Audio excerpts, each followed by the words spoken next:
puro kapalpakan itong ginagawa ng ombudsman. Ang nangyayari, ipinipihit nila yung investigasyon laban dito sa mga senador na kampi kay Sara Duterte kasi ang plano nila dyan sa 2026, uulitin nila yung impeachment. At kung mababawasan mo yung mga senador na kumakampi kay Sara Duterte, may posibilidad na ma-impeach nila si Sara. Definitely, there is no way that any of the presidential candidates today can win against Sara Duterte.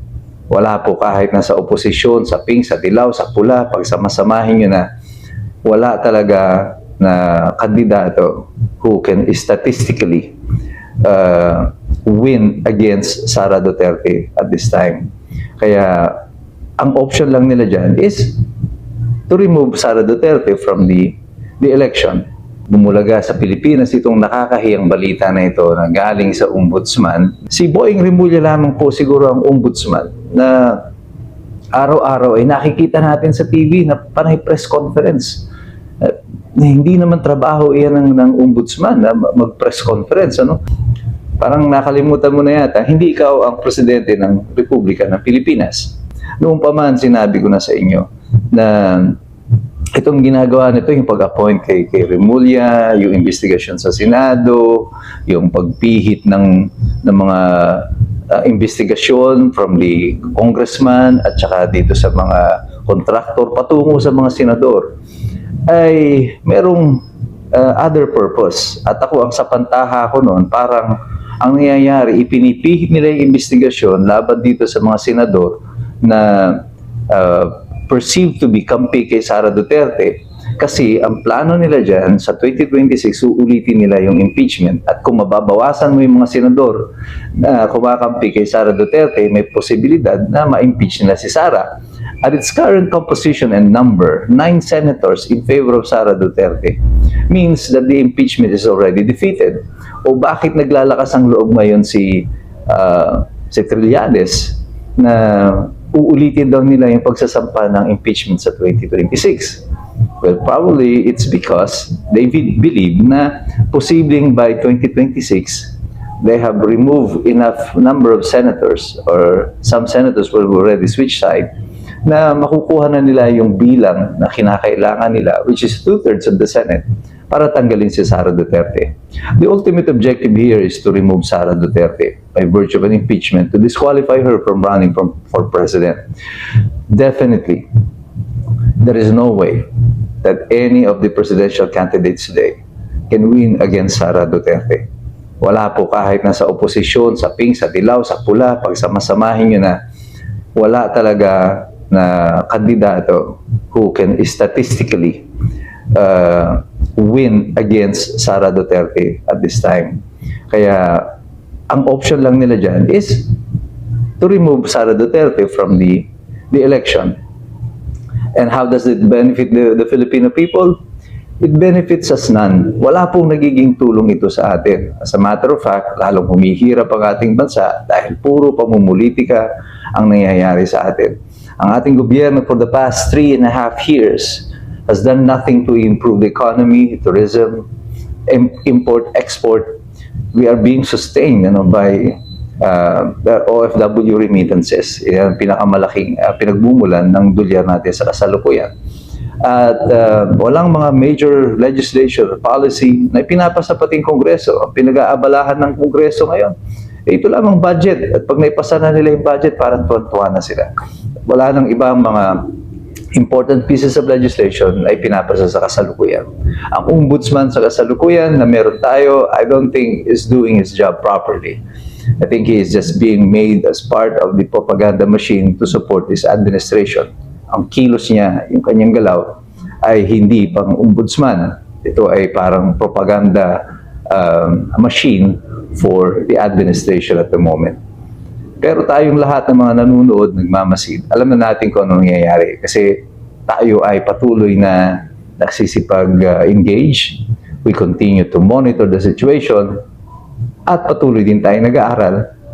Kasi alam natin, mahirap makialam ang taong walang alam. Bakit tila yata itong mga huling araw, puro kapalpakan itong ginagawa ng ombudsman? Anong nangyayari dito sa tanggapan na ito? Yan ang pag-uusapan natin ngayon sa araw na ito. Ito po muli si Attorney Michael Perario at isang pinagpalang araw po sa inyong lahat. Kamakailan lamang ay bumulaga sa Pilipinas itong nakakahiyang balita na ito na galing sa ombudsman na di umano ay gusto daw ni Boying Rimulya na sulatan si Tito Soto, Senate President, at gusto daw niya ipatanggal itong si Senator Joel Villanueva alinsunod sa naging utos ng ombudsman noong 2017. Ang nakakahiya dito ay buong pagyayabang na ginagawa ito ni Rimulya, gayong noong pa palang 2019 ay meron ng desisyon ang ombudsman na dinidismiss na yung reklamo na yan laban kay Boying Rimulya. At nung nabisto siya na hindi niya alam ito, ay nagpalusot siya ngayon na it was a secret decision daw. And to further his lie, yung kasinungalingan na ito, ay gusto niya na kunyari ay i-challenge siya pa ito all the way to the Supreme Court. I mean, lahat naman ng abogado alam ito na imposible sinasabi ni Boying Rimulya na may secret decision na ganyan. Kasi lahat ng partido doon sa kaso, pati nagre-reklamo, ay siguradong padadala ng kopya ng ombudsman at yung records ng kaso na to ay pinapasok sa system ng ombudsman. Kaya kung hindi mo yan nalaman, ay dalawang bagay lang po yan. Hindi mo yan inalam o talagang wala kang kaalam-alam sa kung anong nangyayari sa departamento mo. Well, yung mga pronouncements niya mga sumusunod ay nakakabahala at nakakabigla. Isa na dyan yung kanyang mga pronouncement na kakausapin na daw niya ang Sandigan Bayan para discussin na nila yung tungkol sa forfeiture ng assets ng mga irereklamo ng mga congressman or kung sino man na irereklamo nila. At saka yung mga seizure, yung freezing ng assets, ito na daw ang kanilang mga gagawin. Bakit mo gagawin yan? Hindi ka pa nga nakapag-file ng kaso. The Sandigan Bayan is supposed to be an independent judge. At hindi sila dapat nakikinig sa kahit na kaninong mga partido. Lalo na sa prosecution. Kasi, anumang desisyon na igagawad ng Sandigan Bayan, kung lalabas dito na bago inilabas ang desisyon na yan, ay ikaw ay nakipag-usap na sa kanila, that decision will be tainted with bias. At kapag i-convict man kung sino man ang mga tao na ito, i-convict man sila ng Sandigan Bayan, pag dumating ito sa Korte Suprema, sigurado po tayo na yan ay ibabasura ng Korte Suprema because that will be a violation of the right of the accused to due process. Because the judge will no longer be impartial dahil kinausap mo na. So we don't know if Rimulya knows exactly what he's doing or he's totally ignorant of what he's supposed to do. If he's not, he doesn't know what he's doing, it's bad for the Republic kasi maapektuhan yung ating pag-recover ng mga ill-gotten wealth or yung mga assets na yan, yung mga ninakaw na yan na pera sa ating pamahalaan. Kung alam naman niya yung kanyang ginagawa at deliberately ay ginagawa niya ito, mas masama din po yan. Because ang implikasyon niyan ay ngayon pa lamang gumagawa na sila ng hakbang so that the case will be compromised at they're making sure that magsampa man sila ng kaso in the future, it will be defeated. So sino ang nakinabang dyan? Definitely hindi ang Republika, kundi yung mga magnanakaw nakakasuhan dahil hindi sila ultimately mananagot dahil puro depekto nga yung kaso na isasampa. Si Boying Rimulya lamang po siguro ang ombudsman na araw-araw ay nakikita natin sa TV na panay press conference. Hindi naman trabaho iyan ng ombudsman na mag-press conference. At kumikilo siya na para bang siya ay still part of the executive department. Kaya inuutusan niya yung ICI at nung nasunog dun sa DPWH, inuutusan daw niya yung Bureau of Fire Protection, yung PNP na mag-imbestiga, alamin kung sino ang may kagagawa ng sunog. Mr. Ombudsman, hindi ka po part ng executive department. Dapat nag-uutos dyan ay ang mga nasa executive department. Gaya ng presidente. Parang nakalimutan mo na yata, hindi ikaw ang presidente ng Republika ng Pilipinas. Buhay pa po si Bongbong Marcos at hindi ka man po na inelect ng taong bayan bilang pinuno ng bansang Pilipinas. And I think this is where yung mga ginagawa ng ating kasalukuyang administrasyon betrays them. Noong pa man, sinabi ko na sa inyo na itong ginagawa nito, yung pag-appoint kay Remulla, yung investigasyon sa Senado, yung pagpihit ng mga investigasyon from the congressman at saka dito sa mga kontraktor patungo sa mga senador, ay merong other purpose. At ako, ang sapantaha ko noon, parang ang nangyayari, ipinipihit nila yung investigasyon laban dito sa mga senador na perceived to be kampi kay Sara Duterte, kasi ang plano nila dyan sa 2026, uulitin nila yung impeachment, at kung mababawasan mo yung mga senador na kumakampi kay Sara Duterte, may posibilidad na ma-impeach nila si Sara. At its current composition and number, 9 senators in favor of Sara Duterte, means that the impeachment is already defeated. O bakit naglalakas ang loob ngayon si Trillanes na uulitin daw nila yung pagsasampa ng impeachment sa 2026?